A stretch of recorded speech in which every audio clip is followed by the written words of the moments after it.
পরিমণির কাছে সাকিব ফজলিয়াম আর পূজাচেরির নাকি সাকিবকে দেখলে মন ভালো হয়ে যায়। সে যে মনে মনে সাকিবকে পছন্দ করে তাই প্রকাশ করতে চায় হয়তো, কিন্তু আবার কয়দিন পর কিছু হলে দেখবেন সাকিবের দোষ দিচ্ছে। সে যাই হোক, সাকিবের রিমার্ক হারলেনের এক অনুষ্ঠানে সাকিবের সাথে দেখা গেছে পূজাচেরি, পায়েল, পরিমণি, বিদ্যা সিনহা, মিম ও দিঘিকে।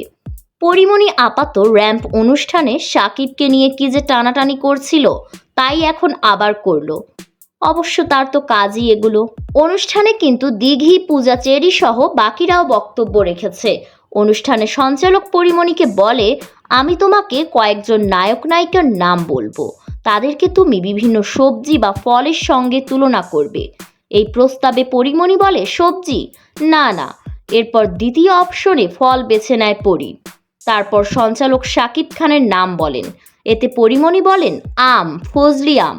তারপরই পরিমণি লজ্জায় পড়ে যায়, যেন সাকিবের নাম নিয়ে এসে লজ্জায় লাল হয়ে গিয়েছিল।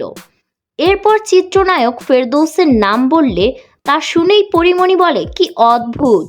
কয়েক সেকেন্ড সময় নিয়ে পরিমণি বলে তরমুজ, আর সিয়াম আহমেদকে মালটা ও আরফিন শুভকে তাল, সাইমন সাদিককে শশা, জায়েদ খানকে বেল এবং চিত্রনায়ক বাপ্পি চৌধুরীকে আমরা বলে পরিমণি।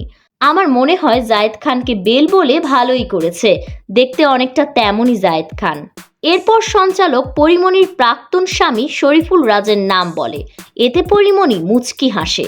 খানিকক্ষণ চুপ থেকে পরি বলে, ফল তো আর নেই, ফল শেষ হয়ে গেছে, ফলের সিজন শেষ হয়ে গেছে। এতে উপস্থাপক বলেন, এখনো সবজি আছে। পরিমণি বলেন, ঢ্যাঁড়স ম্যারস কিছু একটা দিয়ে দাও, হতে পারে করলা ফরলা। উপস্থাপক বলে, তাহলে রাজের কোন উত্তরটা নেব, করলা নেব? এতে সম্মতি দেয় পরিমণি। এখন নেটিজেনরা তীব্র সমালোচনা করছে যে স্বামীকে করলা আর শাকিব খানকে আম, ব্যাপারটা তো অন্য কিছুর ইঙ্গিত দিচ্ছে।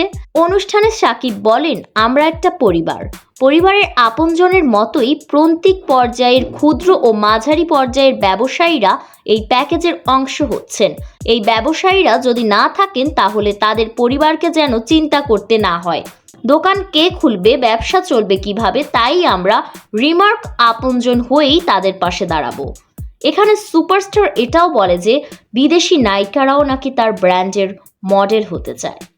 তার মানে শাকিব খানের দাপট এখন দেশ ছাড়িয়ে বিদেশেও পৌঁছে গেছে। 13 জুলাই দুপুরে রাজধানীর একটি 5 তারকা হোটেলে জাঁকজমক আয়োজনে চালু হয় সাকিবের রিমার্কের নতুন স্ক্রিম প্যাকেজ আপনজন। তুফানের সাফল্যের পর শাকিব খান এখন বেশ ফুরফুরে মেজাজেই আছেন। এখন মুক্তির অপেক্ষায় তার দরদ সিনেমাটি।